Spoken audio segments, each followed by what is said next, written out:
ดิตเนาะของขึ้นสีขาวเป็นมอบเวลามาก็ปั่นเวลาให้กับท่านอาจารย์พระครูสิริธรรมบัณฑิตพ่องท่านอาจารย์พระมหานุพดลพ่องแต่วันนี้ตึง2 รูป 2 องค์ประชุมออนไลน์ของเรื่องราวของวิทยาลัยสงฆ์นครลำปางสถานประชุมออนไลน์คณะนี้ก็ประชุมอยู่เนาะซึ่งท่านอาจารย์ใหญ่ท่านอาจารย์พระมหานุพดลจะต้องจัดรายการ9 นาฬิกาถึง22 นาฬิกาแต่ที่ประสานงานไปแจ้งไปว่าท่านอาจารย์อย่างไรก็ขอให้เข้ารายการให้ได้กำเตะวันนี้อินดูศรัทธาญาติโยมที่บนท่าฟังอยู่ทางบ้านแล้วก็เพิ่นก็อยากจะฟังจากปากของท่านอาจารย์ของ ฟังจากปากของกระผมของลูกศิษย์มันเก่าอาจารย์เนาะงานของเปิ้นเนี่ยเฮาอยู่ตั้งหลังเขาก็ขับเคลื่อนผลักดันให้เปิ้นสอนติพอจะอูจาได้สอนติศรัทธาจันติในใจของท่านอาจารย์ก็คงมีหลายเรื่องหลายอย่างที่อยากจะอู้ถึงแล้วก็ขอบคุณศรัทธาญาติโยมทั้งหลายที่ฟังอยู่ทางบ้านทางจองเนาะเจริญพรนี่แม่เมืองฝั่งไทยทอดก็ตอนนี้รายการจัดไปเจ้าแม่ออกรายการอยู่เจ้านี่แม่จะมากันไปได้ไป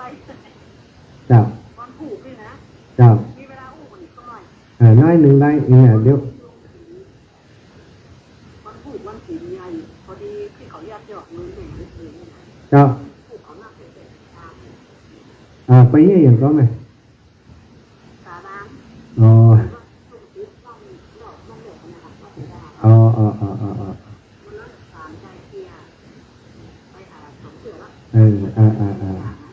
เดี๋ยวอันตุลุกโทรไปเอาบอกออกรายการก่อนมันงามก็แม่นได้จัดตุตุลุกกำลังตุเบิร์ดโทรส่วนตัวแต่ว่ากำลังในรายการนี่นั่นแหละ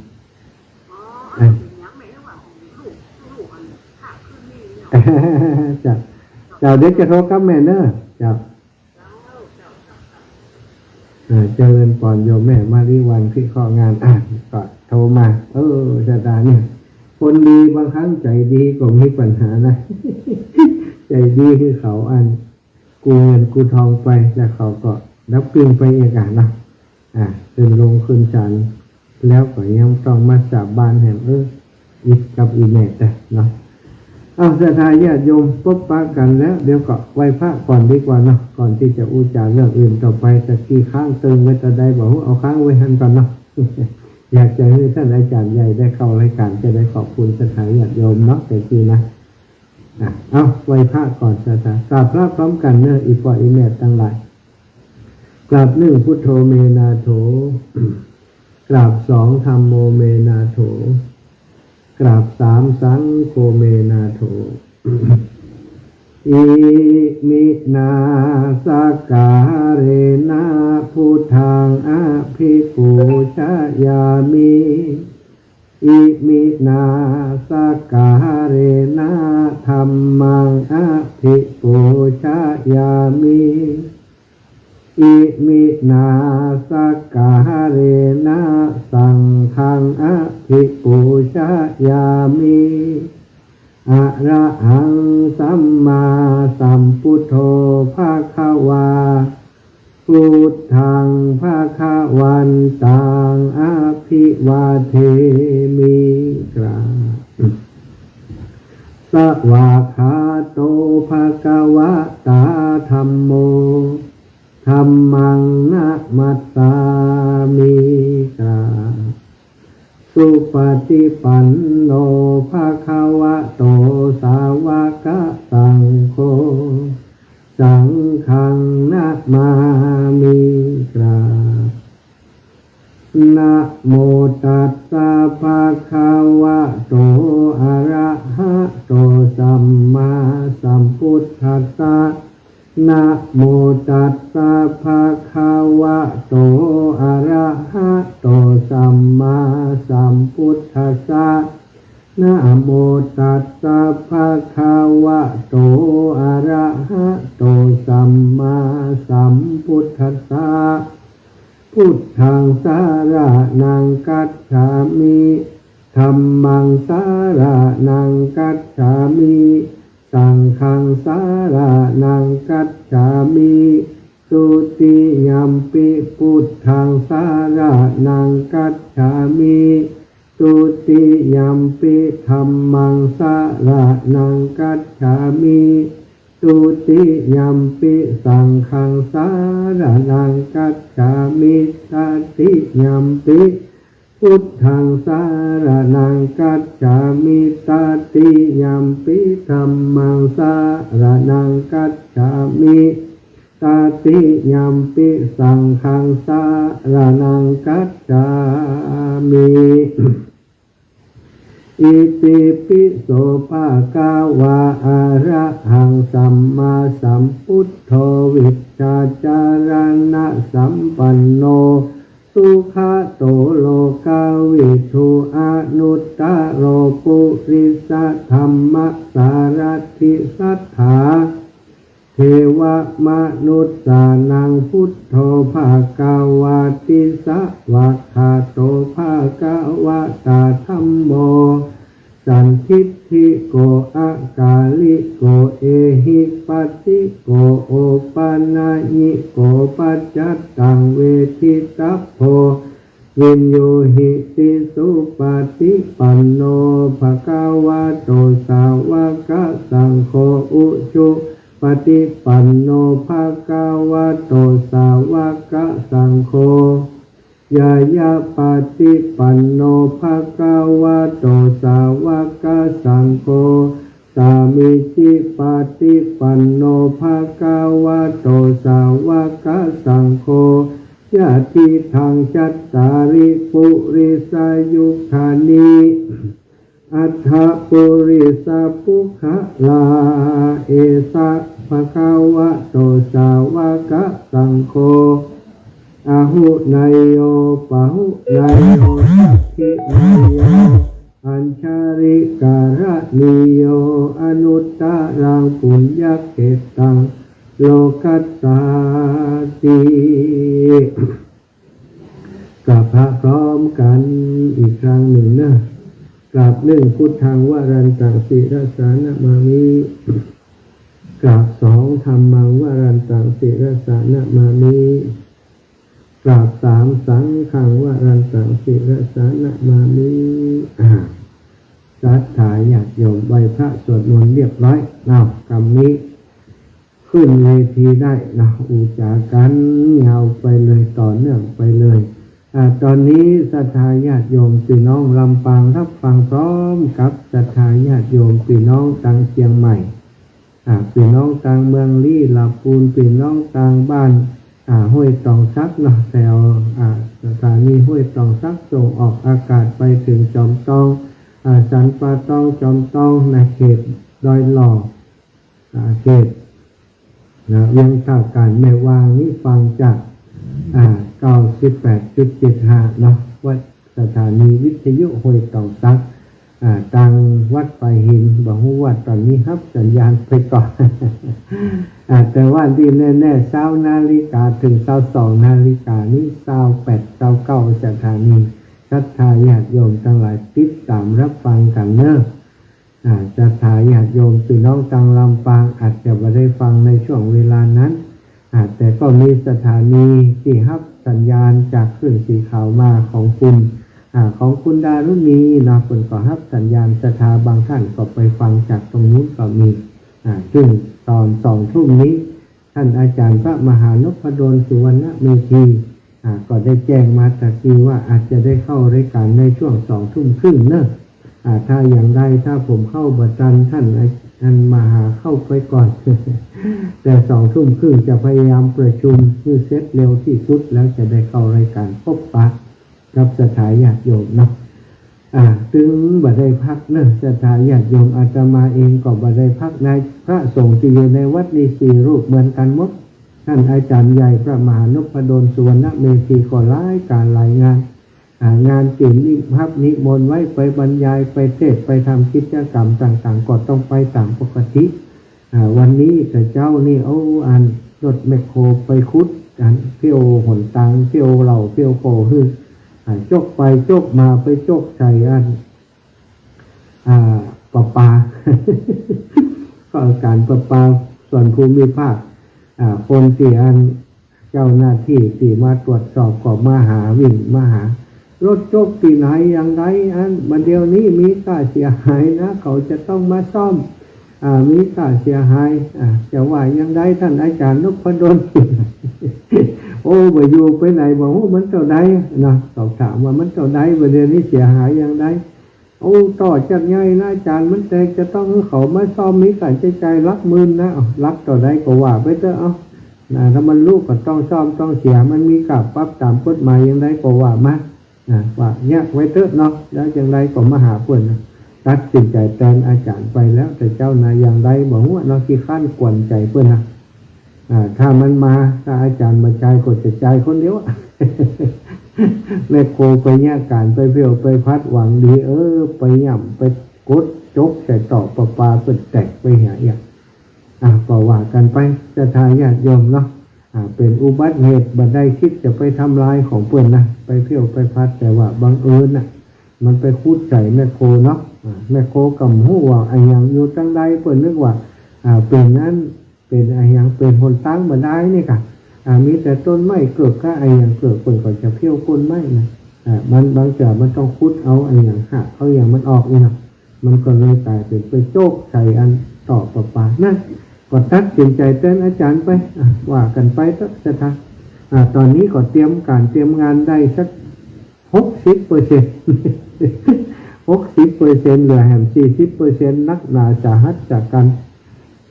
งานที่อาตมารับผิดชอบนี้จะนักเหลือเปิ้นน้อยนะเพราะว่าซุ้มต่างๆนี้มันจะเนี้ยอย่างเอาคนทั่วไปไหมเนี่ยได้ต้องใจฉลาดต้องใจช่างแล้วเวลามันมีน้อยโดยสถานอินดูฉลาดต้องทำงานหามลูกหามค่ำด้วยอาตมานะแล้วงานมันเล่งเนาะบางแต่เขาไปพอมันได้อย่างใจไปเนี้ยก็กลายเป็นไปกดดันฉลาดเปิ้นก็เนี่ยการบัดทุกบัดที่มันนะบางคนนี่เปิ่นใจเย็นเขามันใจห้อนไปเนี่ยการจะเปิ่นก็ไทยใจอิดตัวเองเขานะพยายามบางครั้งก็ต้องลบไปเนี่ยอย่างอื่นเอาเองแต่อย่างใดก็ตามคิดว่าต้องตันกันเนาะตั้งใจไว้แล้วคือตันก็อยากจะต้องตันแน่นอน60%แล้วศรัทธาญาติโยมเหลือ40มาช่วยกันเน้อไฟว่างก็มาเถอะเนาะมาช่วยเอาถึงมามุงกายอย่างกาวันศุกร์จะมุงถึงมุงอย่างพี่น้องบันสันติภาพวันนี้มาเจอวันก่อนนี่บูพูนทรัพย์เนาะสี่พูนทรัพย์ก็มานะศรัทธาสี่พูนทรัพย์ธนวันสันติภาพแล้วก็บ้านไร่แผ่นดินทองคนก็มาช่วยแต่ว่าก่อนยังมาบัดนักจากคงวันงานนะที่คนจะมากันนักเนาะส่วนใหญ่คนต้องทำงานไปทำงานประจำกันเป็นส่วนใหญ่ส่วนติคนเฒ่าคนแก่ก็พอจะประทังช่วยท่านมีได้อยู่ก็ว่ากันไปนะโยมน้องอรพินรามวุฒิมาช่วยกินแล้วแก่งพักกาดมาส่งทุกปีกิน น้องอรพินรามวุฒินะอยู่บ้านทุ่งโค้งเนอะมาเนอะเวลาเนอะมาฟังสอนแล้วก็โยมแม่ไรตังพิมแก่งพักกาดใส่5มาเนอะวันผูกมีกับเข้าคำเตือนนะวันผูกจะไปทางใดดีจะทายญาติโยมจวนไปบิณฑบาตกำลังนึกไหนบ่ออกนี่นะจะไปบิณฑบาตทางใดโยมแม่อ้อยเจดีย์ซาวนี่นะแม่อ้อยวังหม้อนี่ ไปบิณฑบาตวังหม้อดีกะฮะโยมปีแอลโยมน้องเจี๊ยบเนอะไปบิณฑบาตวันผูกไปถูกหัวจ้างไปที่อื่นไม่ได้เจ้ากะฮะวันผูกจะไปถูกหัวจ้างนะถูกหัวจ้างไปคือเปิดทุกวันทุกวันพระเนาะจะทายญาติโยมไปให้เปิดทุกวันพระวันพรุ่งนี้ก็จะต้องไปที่ถูกหัวจ้างเนาะจะทายญาติโยมบอกไปเตือนหนองบ้านมอเนาะถ้าไปวันพรุ่งนี้วันที่26กำทำได้ไปสถานวันที่26ต้องเตรียมการเตรียมงานโดยว่ามันมีโรงทานเจ้าเนาะจำเป็นต้องไปเอาอย่างอีกก่อนแล้วกันถ้าตั้งป้าแม่อ้อยเจดีย์ซาวพร้อมจะไปวังมอวันที่26เนาะเจริญพรแม่อ้อยเจ้ามาได้เลยเจ้าได้เลยกะ ไปวันไหนดีฮะไปที่จะพบในรถจะมาเป็นผู้จ้างจ้ะไปสู่หอยจ้างก่อนเนาะเพราะว่าเปิดงานใส่ทุกวันพระเนี่ยมาเลยโอ้ดีคุณตาปานอกฮะพุทธิกะรวมผู้กะมาลง101ตัวเดี๋ยวต่อพดบ้านเหี่ยวจะบอกอันลงบ้านเหี่ยวไปพุ่นหรอไปบินทบาทแถวกาพุ่นหรอถ้าไปไปกาเร็วดีอ่ะฮะเวลาน้อยไปบินทบาทเพิ่งก็ยืนได้สักน้อยกับพ่อกะฮะเนาะแต่ตู้วันที่26กันเนอะจะเตือนก่อนก็สิบินทบาทเลี้ยงคนงานทั้งหมดจะตาโอ้ถึงไหนตะกี้นะถึงงานเรื่องสถาญาติโยมเพื่อฟังสปอร์ตของท่านอาจารย์พระครูสมุวิศวัตรวรกิจโจเนาะรายละเอียดของงานวันที่27เนอะสถาอิปอยอิเมจทั้งหลายบัดเราอันสปอร์ตเป็นวันที่เหรอ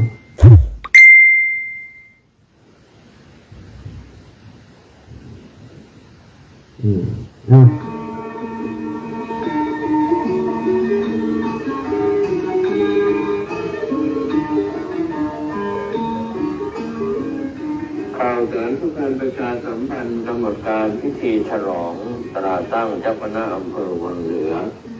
และฉลองตำแหน่งผู้อำนวยการวิทยาลัยสงฆ์นครลำปางพร้อมทั้งฉลองเสนาสนะศาลาปฏิบัติธรรมห้องน้ำณวัดบรรพตสถิตอำเภอเมืองลำปางจังหวัดลำปางตรงกับวันอาทิตย์ที่18 มกราคม พุทธศักราช 2567 วันอาทิตย์ที่28 มกราคมช่วงเช้า 9:30 นาทีพุทธศาสนิกชนญาติโยมคณะศรัทธาสาธุชนทั้งหลายพร้อมกันณศาลาปฏิบัติธรรมวัดบรรพตสถิตผู้ว่าราชการจังหวัดลำปางประธานในพิธีจุดธูปเทียนบูชาพระรัตนตรัยและแขกผู้มีเกียรติจำนวน7 ท่านจุดเทียนที่แท่นสัตบัญเจ้าหน้าที่อาราธนาศีลประธานสงฆ์ให้ศีลพระมหานพดลสุวรรณเมธีเจ้าคณะอำเภอวังเหนือเจ้าอาวาสวัดบรรพตสถิตและผู้อำนวยการวิทยาลัยสงฆ์นครลำปางถวายธูปเทียนแพรเครื่องสักการะแด่พระมหาเถระผู้เป็นประธานในพิธีนายชัชวาลฉายบุตรผู้ว่าราชการจังหวัดลำปางประธานในพิธีถวายธูปเทียนแพรเครื่องสักการะแด่พระมหาเถระผู้เป็นประธานในพิธีประธานพิธีฝ่ายคฤหัสถ์อ่านตราตั้งเจ้าคณะอำเภอวังเหนือผู้อำนวยการสำนักงานพระพุทธศาสนาจังหวัดลำปางอ่านคำสั่งมหาวิทยาลัยแต่งตั้งผู้อำนวยการวิทยาลัยสงฆ์นครลำปางพระสงฆ์ทรงสมณศักดิ์เจริญชัยมงคลคาถาเจ้าหน้าที่อาราธนาภาคปริศพระมหานพดลสุวรรณเมธีเจ้าคณะอำเภอวังเหนือเจ้าวาดวัดบรรพตสถิตผู้อำนวยการวิทยาลัยสงฆ์นครลำปางและแขกผู้มีเกียรติถวายจตุปัจจัยเครื่องไตรธรรมแด่พระสงฆ์ในพิธีตามลำดับพระเทศเวทีเจ้าคณะภาค 6กล่าวสัมโมทนียกถาพระสงฆ์อนุโมทนากรวดน้ำรับพรคณะศิษยานุศิษย์อุบาสกอุบาสิกาศรัทธาญาติโยมเข้าถวายสักการะมุทิตาจิตแด่พระมหานพดลสุวรรณเมธีเป็นอันเสร็จพิธีเวลา 11 นาฬิกาถวายภัตตาหารเพลแด่พระสงฆ์สามเณรและเชิญแขกผู้มีเกียรติร่วมรับประทานอาหารเป็นกำหนดการพิธีฉลองตราตั้งเจ้าคณะอำเภอวังเหนือฉลองตำแหน่งผู้อำนวยการวิทยาลัยสงฆ์นครลำปางพร้อมทั้งฉลองเสนาสนะของวัดบรรพตสถิตอำเภอเมืองลำปางจังหวัดลำปางตรงกับวันอาทิตย์ที่ 28 มกราคมพุทธศักราช 2567 ช่วงเช้า 9 นาฬิกาเป็นต้นไปทีมงานถ่ายทอดเสียงของวัดสายหินตำบลสุเทพอำเภอเมืองเชียงใหม่จังหวัดเชียงใหม่โดยการนำของพระครูสมุวิศวัตรวรกิจโจผู้อำนวยการสถานีวิทยุเพื่อการศึกษาและวัฒนธรรม FM 104.50 เมกะเฮิรตซ์ถ่ายทอดตลอดช่วงพิธีจนแล้วเสร็จงานก็เป็นข่าวสารเพื่อการประชาสัมพันธ์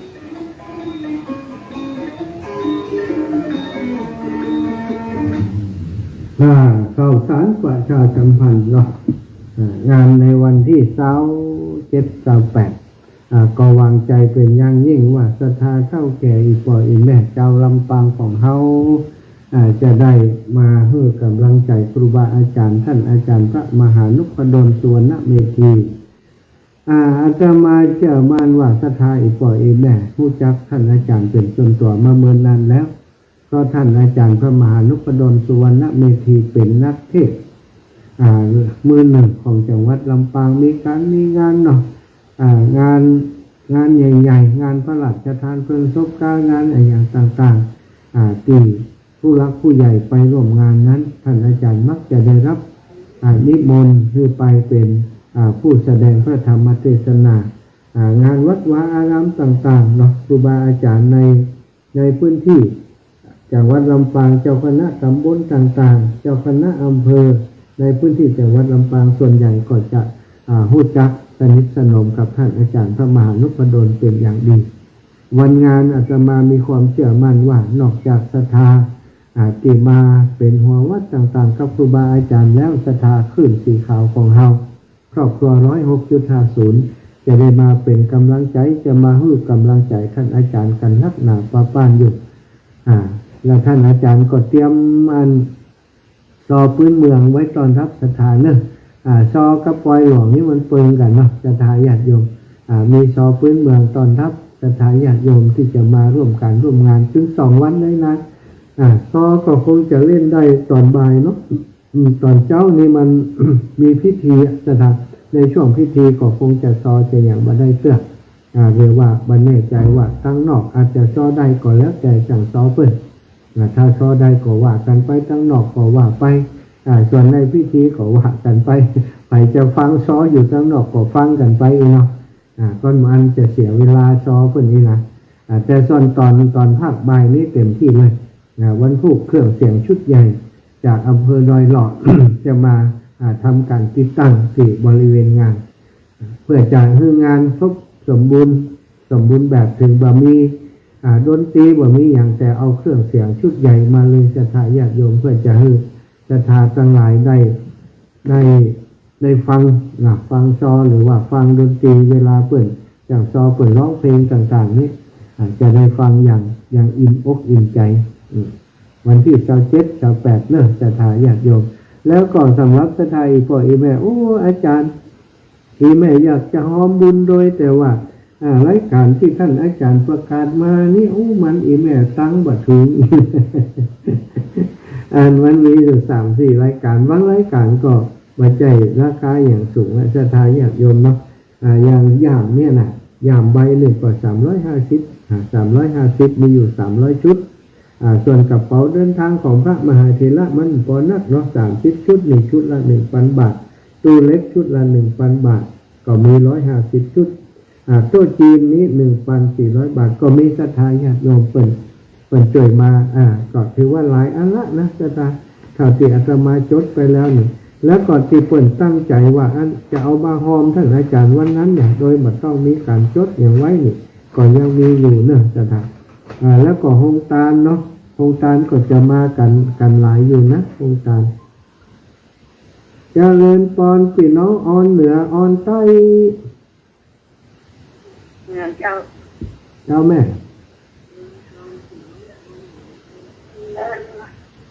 ญาติถามมาบ้าอันคือนี่กันลงมาคำเดียวมากะเปิดมาวันอย่างนี้วันนี้วันอย่างวันพุธวันพุธของท่านอาจารย์พระมหาฟังก็ไม่ได้ยินไม่ได้ยินกะเปิดอู้เรื่องงานอันของอันนี้อยู่ท่านอาจารย์จะมีการลงพุทธท่านแล้วงานนี้พุทธเนอะแล้วงานคิดถึงชนีกับลงมาแล้วว่าวันที่27-28ล่ะที่ไหนเจ้าเพิ่นมานี่กะที่วัดบรรพตสถิตลำปางนี่กะม่วนนี้นะเนาะข่าวเพิ่นเนาะตอนนี้ยึดเวลาคืนก่อนเพราะว่ามีงานจะต้องประชาสัมพันธ์งานอยู่เนี่ยถ้าช่วงได้กี่งานพอนักก็จะให้เพิ่นมากูแกเพิ่นมาทุกวันอาการแล้วเขาไม่ฟังไหนก็ได้แบ่งกูจะแบ่งให้เพิ่นวันอังคารมาเข้าด้วยกันแต่ตู้นั่นแม่เนอะ จะแจ้งให้ท่านอาจารย์เสนียกาโลทราบสาธุสาธุอาตมาก็เป็นแฟนรายการเปิดเหมือนกันสถาม่วนดีกำข่าวกำเครือที่เปิดแต่งมาเนาะท่านอาจารย์เสนียกาโลโอ้เป็นคนใจดีใจงามเนอะไปเตะปีไหนนี่รู้จักก็เอาการน้ำมันรถเหียนนอกนั้นเอาหอเปิดเหียอีกใจดีล้ำเนาะท่านอาจารย์เสนียกาโลมาร่วมงานกับอาตมาหลายครั้งแล้วผมเคยเอาซองสักเสือเอาหอมไปเหียอีกนะก็เก่งใจเปิดเหมือนกันบางเสือเดินทีกาเดินทางมีกาน้ำมันรถนะสถานมันมีกาใช้จ่ายอยู่จิตใช้จ่ายก็จำเป็นต้องจ่ายก็จำเป็นนะสถานเอาละสถานอีพ่ออีแม่ทั้งหลายเนาะขอบคุณกับคนที่เปิดโทรมาเมื่อสักครู่เนอะเปิดแจ้งมาว่าอีแม่หอมไปแล้วท่านอาจารย์เข้าไปดูไลน์ครับในไลน์อีแม่ส่งไปแล้วอาจารย์ประกาศให้เปิดกำเปิดฝากมาอีกนะตึงฝากก็มีตึมใจฝากก็มีเนาะอย่างไรก็ตามถ้ามีเวลาก็จะอ่านให้นะสถานถ้ามีเวลาก็เป็นยาขอสัมมาอภัยเนอะสถานท่านเจ้าทั้งหลายจะไปถือไปสานะจะได้ประกาศให้แม่สักแต่อีแม่ห้อมไปแล้วนะโอ้บางเสืออย่างเอียกันเนาะเข้ารายการมาเรื่องได้ก็ดีบอกมุดนะมันก็อู้หลังอินไปเรื่องจะประกาศนั้นก็บางเสือก็ตกหล่นไปแต่ศรัทธาถึงเข้าใจก้าเนาะอันนี้ญาติโยมเปิดฝากทั้งหลายที่วัดสกีนะแม่จินดาใจยามีร่วมทำบุญมาแม่จินดาใจยามีร่วมบุญโต๊ะจีนมา100 บาทน้ำดื่ม100 บาทโยมน้องสุขใจยามีร่วมบุญพร้อมครอบครัวร่วมบุญโต๊ะจีน200น้ำดื่มแถม100 บาทบ้านด่านสันดอนแก้วเนอะขอบคุณโยมน้องโยมแม่เนาะโอนปัจจัยมาให้แล้ว500 บาทอนุโมทนาสาธุโยมแม่ปานีวัฒนาสวัสดิ์นะโยมแม่ปานีวัฒนาสวัสดิ์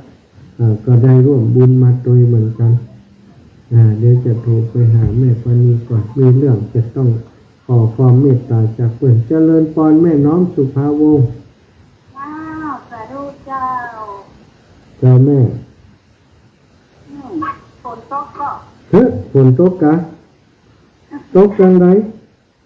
ตกนะโอ้ตรงนี้ถามหาฝนนะนึกว่ามันตกมันพูนสิมันเย็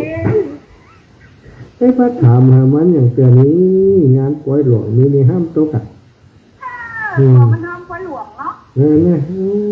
ไปถามหามันเนี่ยเดี๋ยวมันมาเดี๋ยวเขาจะโทษนี่เลยนะโทษแม่น้อมถ้ามาจะโทษแม่น้อมถามหามันกำลังมาได้ไฟเด้อนั่นแหละทำมานี่อิดนะบางนั้นแม่บุญสีเป็นว่าก่อนจ้าแม่สาธุเด้อสาธุบุญฮักษาโยมแม่เจ้า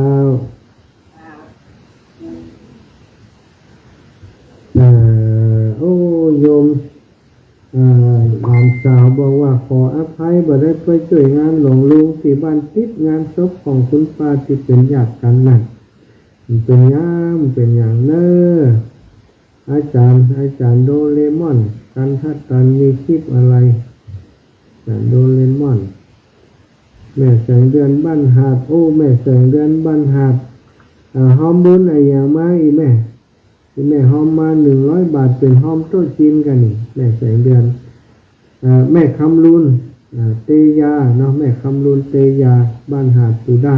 หอมลงตาลมา100 บาทอนุโมทนาบุญนะโยมน้องแสงเดือนเป็นคนแจ้งมาสาธุหลายท่านหลายคนก็ติดต่อกันมาอย่างเงี้ยศรัทธาญาติโยมเนาะก็เป็นญาติธรรมที่รู้จักคุ้นเคยกันแล้วที่มีงานทุกครั้งเพิ่นก็ได้แวะเวียนมาหาอยู่ตลอดก็ต้องขอบคุณสถานะบุญทุกท่านทุกคนเนอะที่มีงานพอประกาศประชาสัมพันธ์ไปแล้วก็ร่วมโดยช่วยกันมาโดยตลอดเนาะการที่เราเกิดมามีกัลยาณมิตรกัลยาณธรรมมีครูบาอาจารย์ที่ดีเราได้อยู่ส่องเสพครับการฟังธรรมะจากครูบาอาจารย์มีครูบาอาจารย์นำประพฤติวัดปฏิบัติธรรมก็ถือว่าหมู่เฮาทั้งหลายมีกัลยาณมิตรที่ดี มีครูบาอาจารย์คนเดียวกันเนาะศรัทธาคือพระพุทธเจ้าได้ฟังน้ำธรรมคำสั่งสอนของลูกศิษย์พระพุทธเจ้าที่เป็นนำมาออกรายการมาจัดรายการทุกค่ำทุกเจ้าทางสถานีในเครือข่ายคลื่นสีขาวของเราอีกปล่อยอีแม่ก็เก็บก้อนไก่เอาสิ่งใดที่มันเป็นประโยชน์สิ่งใดที่มันจะนำไปใช้ใดก็เอาไปใช้เนาะ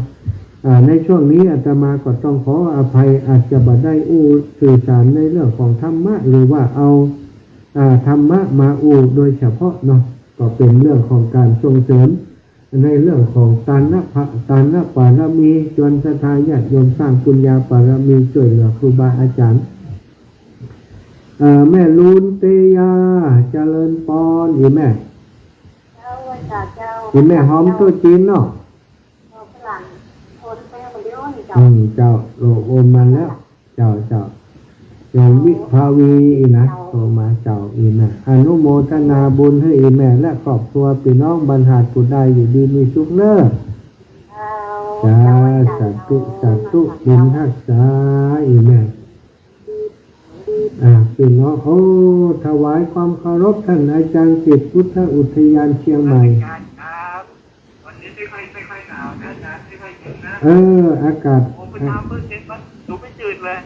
คิดเนื้อตัวข้าตอนหน้าบุญจะหนาวจริงๆจ้าเมื่อคืนเนี้ยจ้าไม่อยากจะไปบิณฑบาตเลยบิณฑบาตสาธุขอบคุณทุลุงมากครับทุลุงจิตพุทธอุทยานจังหวัดเชียงใหม่นะจะถ่ายญาติโยมความดีบ่มีขายถ้าอยากได้ต้องทำเองอยากได้ดีไม่ทำดีนั้นมีมากดีแต่อยากหากไม่ทำหน้าขำหนออยากได้ดีต้องทำดีอย่ารีรอดีแต่ขอรอแต่ดีบ่ดีเลยเนาะท่านอาจารย์พุทธทาสเป็นในประพันธ์ไว้นิยมแม่สายทองเปิ่นจดเป็นลายมือของเปิ่นเอามานี่ก็อ่านให้ฟังนะจะตายญาติโยมเนาะเอาละนะใครจะใครที่ฟังรายการอยู่ตอนนี้เอาอย่างมาแลกเปลี่ยนจะมามาจามาแลกเปลี่ยนกันอย่างไรก็ขอเรียนเชิญมีคำข่าวคำกรหรือว่าจะฝากประชาสัมพันธ์เรื่องอย่างก็ขอเจริญพรได้เนาะ0808844173สถาญาติโยม0808844173อยู่ด้วยกันในชั่วโมงนี้ที่คลื่นสีขาวเพื่อชาวประชาออกอากาศไปหลายสถานีอยู่เหมือนกันเนาะจะถ้าพี่น้องตังเวียงปะเป้ายังได้ฟังอยู่ก็จ้านะตังเวียงปะเป้า0808844173พี่น้องตังเวียงปะเป้าตังวังเหนือฟังอยู่ก่อถ้าฟังอยู่ก็โทรมามาจ๋ามาสนทนากันได้แจ้งผลการรับฟังฟังชัดเจนดีก็บดีนะเสียงมันโซ่ซ่าแก้ไขที่ไหนเอาวิทยุไปจุ่มน้ำจะดับกิ้งทันทีเนี่ยจะตายจะถ่ายญาติโยมเท่าแก่อีกพ่ออีแม่ทั้งหลายที่ฟังอยู่นะโทรมามาจากกันได้นะแม่ขจรมาแล้วอันนี้พี่น้องลำปางเจริญพรแม่ขจรสวัสดีครับเจ้าแม่คือยาได้กินเลย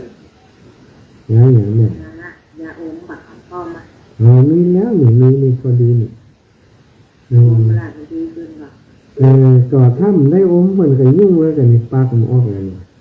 อันนั้นแม่จะกินอันนั้นละเจ้าดูจะรับเห็นมันนี่ร้ายลุจ้ะแต่ตู้นะแม่นะจัดรายการไปตัวทับโทรศัพท์ไปตัวก็จะรับอยู่กับงูกับมันเจ้าเจริญพรโยมแม่ฟังอยู่ที่ไหนบ้านไหนบ้านหิมตางบ้านหิมตางบ้านสันสลี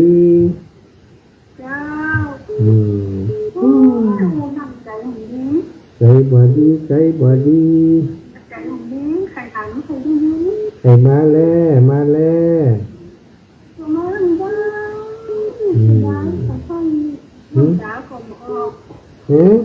ไปให้น้ำตากลมนี้เออเนี่ยยินดูแต่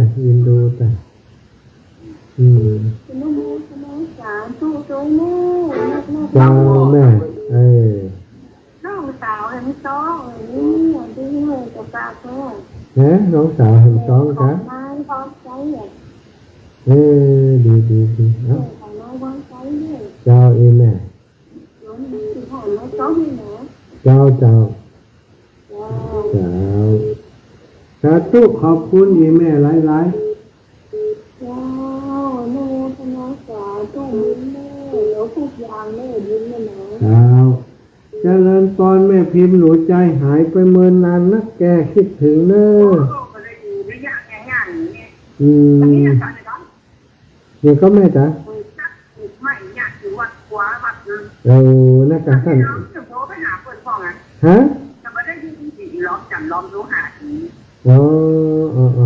มาเยอะเจ้าแม่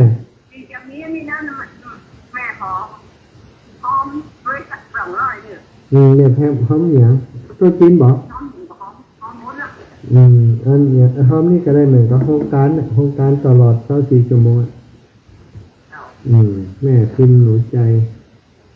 แม่สบายกันดีก้าเขากระตุ้มได้ไปเอาหาแม่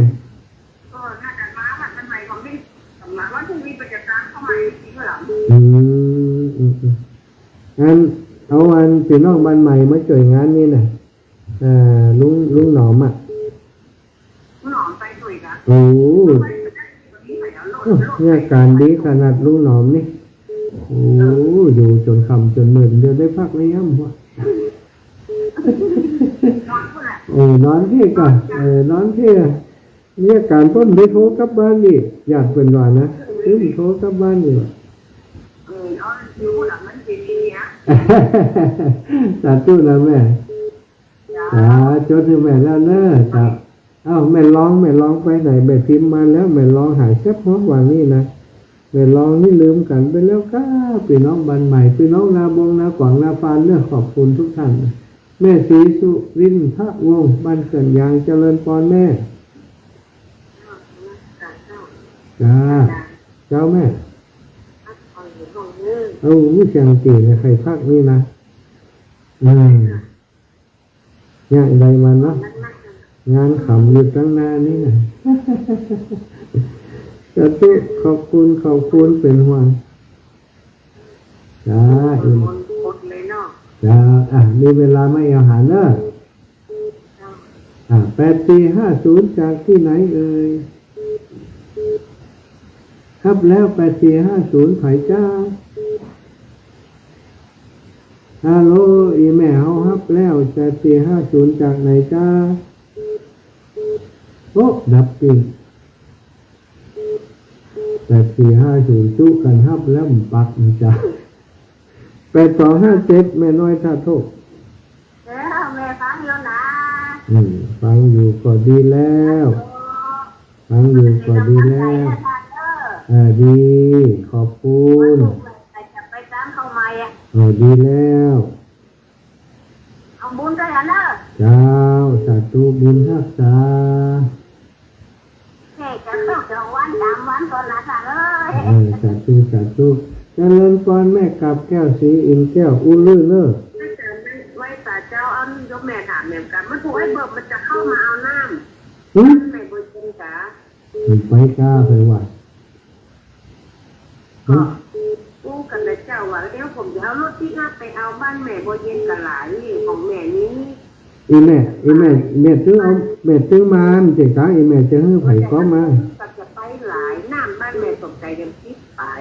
พอแม่คิดไปตัวโครงการเราคนเนี่ยเราทีหลอกจะไปตัดเที่ยงเนี่ยได้หน่วยนี้หน่อยเนี่ยผมอยากพิจารณาไปใส่แล้วอีกเดี๋ยวพอกันเนาะแต่ถ้ามากับคนละบ้านเนี่ยมันจะ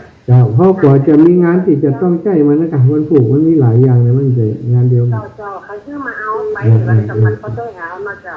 สาธุสาธุถ้ามากับเอาเบอร์ไอ้เบิ่มเด้อเจ้า8450ว่าอย่างไรแต่กี้ฮะ จากไหนแม่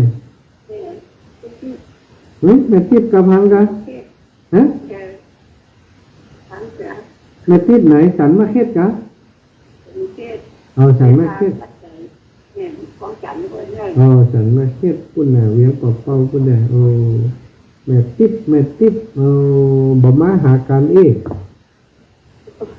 วางนี่เพราะใครคิดไปเรื่อย เจ้าน่ะมันเป็นอย่างนั้นไม่ได้มาก็ไม่เป็นไรอยู่ดีมีสุขนะแม่นะ เอา สาธุ สาธุ ขอบคุณเนอะฝากหายฝากหอมมาเนาะแม่บัวลอยสายเขียวสายเขียวก็มาสายแดงก็มา เอามาแล้วไม่ลองกันอีกเอาบ่เดียวถ้าจะลืมกันแล้วกัน มันเป็นเรื่องบ้านกันบ้าน คิดถึงอีแม่เขาอยู่ ตอนนี้เนี่ยเป็นยุ่งขนาดแบบ น่ะโอ้ย ขาวดำกัน เอ้ย นิดดี โอ้ยเจ้า ร้านวันที่ร้านเข้ามายังถูกที่ทำ ใจ แม่มันลืมมาได้ ลืมมาได้ก็เจอหากันอยู่เนอะคิดถึงหาอยู่ ถ้ามีโอกาสก็มาด้วยท่านอาจารย์เพิ่นเนอะ เอา สาธุดินรักษาแม่นะ เอา สาธุแม่บุญลอยสายเขียวนี่จกบ่ดีจกบ่หมานนี่จกบ่ดีจกบ่หมานเลยแม่บัวลอยสายเขียวเอาแม่บัวลอยสายเขียวมาแล้วว่างแล้วแหละแม่บัวลอยสายเขียวมา2 รอบตึ้มจิ๊บตึ้มได้ฮับตึ้มตันเนาะแม่สุมาลีบ้านแม่สุมาลีเจริญปอนแม่สุมาลีอย่างใดดับทิ้งอีกแล้วแม่สุมาลีฮับแล้วดับทิ้งเหรออย่างใดโทรศัพท์มันล่างดีกับของเขาเจริญปอนแม่สีทอนป่าภัย เจ้า อันนี้ยังดีเจริญปอน โอ้แม่ฟังตั้งมา3 โมงมาถึง5 โมง บักไก่กันกันบักไก่กันกันข้านี่ยังลูกแม่ลูก คิดถึงแม่เนอะอยู่ดีมีสุขเนอะแข็งแรงนะปี57นี่นะ เก่งเลย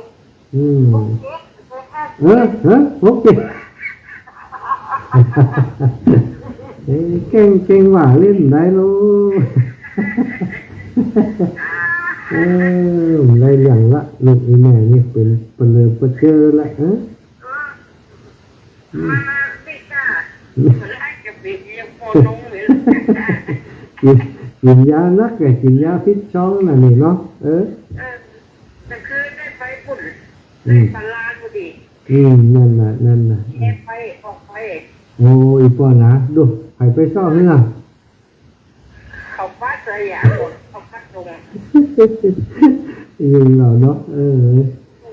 แม่ผมผู้คิงไม่รับเจ้าแต่ทุกขอบคุณแม่นะนี่ไหนอยู่เนี่ยกลับไปไหนได้อยู่วัดบรรพตเนี่ยกันแต่มีงานไปอีแม่มตาจ้ะได้พูดนะตาเจือจ้ะแปดพูดดีค่ะนั่นน่ะ5758สาธุเจริญพรโยมแม่สุมาลีอีแม่ยังไงนี่โทรศัพท์ไทยนี้นี่อีแม่สุมาลีศรีชัยตันรับแล้วอีแม่ยังไงโทรกลับมาพอละอันนี้ยังไงโยมแม่สุมาลีศรีชัยตันพี่น้องฝันแล้วเปิดกับโคตรมั่งก่อนโทรสอนกันไปโทรสอนกันมาอีแม่มันยังไงมันนี่ครับแล้วมันได้ยินเสียงอีแม่เลยอีแม่ได้ยินเสียงเฮา แม่สุมาลีศรีชัยตานโทรมาใหม่ตันเปิดให้มาจ้านะ กดจ้ำตันเขากดเพราะมือแปบอีกแล้วเขากระจังว่าเนาะโทรศัพท์โทรยังไงกล่อมติดโทรยังไงกล่อมติดกดจนมือแปบเนี่ยได้ยินแล้วยังแม่ได้แล้วกะจำนี่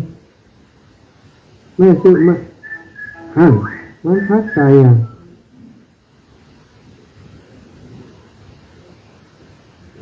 เจริญพรแม่ได้ยินแล้วฮัลโหล ไม่โทรมานานโทรศัพท์ไ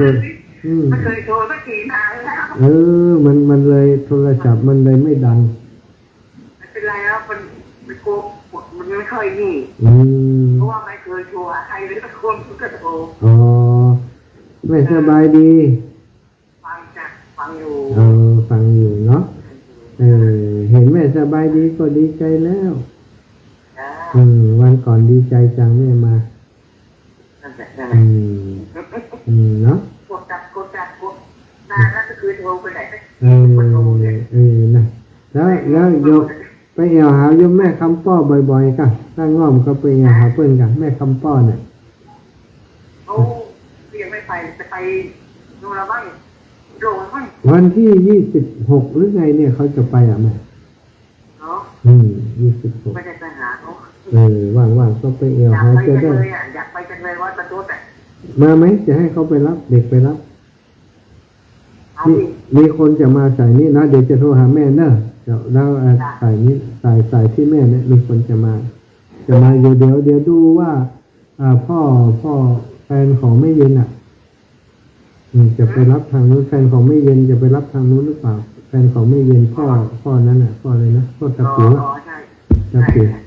เดี๋ยวจะเช็คดูเผื่อมาทางนู้นเนาะแถวโยมแม่อะไรนะโยมไม่แยกติงแม่ติงก็อาจจะมาด้วยกันใส่เข้าเปล่าแถมไป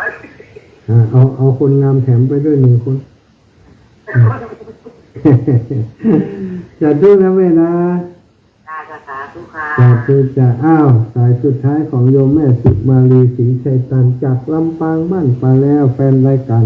เมื่อนานมาแล้วสถานญาติโยม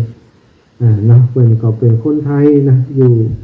ลพบุรีพุ่นนะแต่ว่าฟังกำเมืองได้มาอยู่เมืองเหนือเมืองแล้วนะขอบคุณโยมแม่สุมาลีเป็นอย่างสูงและขอบคุณศรัทธาทุกท่านทุกคนติดตามรายการตั้งแต่ 18 นาฬิกาจนถึง 20 นาฬิกา2 ชั่วโมงอยู่เป็นเพื่อนกันนี่นะอาจจะไปฟังกายกันเจอกระเดียวถ้าจะได้แหม30 นาทีอยู่ท่านอาจารย์ใหญ่พระมหานพดลสุวรรณเวทีประชุมยังบัดเสร็จก็จะดูแลรายการให้เพื่อนอยู่เนาะศรัทธาเอาแล้วนะศรัทธาอีกปล่อยแม่ติดตามรับฟังตั้งแต่ 18 ถึง 20 นาฬิกาในขณะนี้ขอความสุขสวัสดีจงบังเกิดมีแก่ศรัทธาท่านเจ้าทั้งหลายจัตตารโอธรรมาวะทันติอายุวันโนสุขังพลังนิพพานังปะระมังสุขา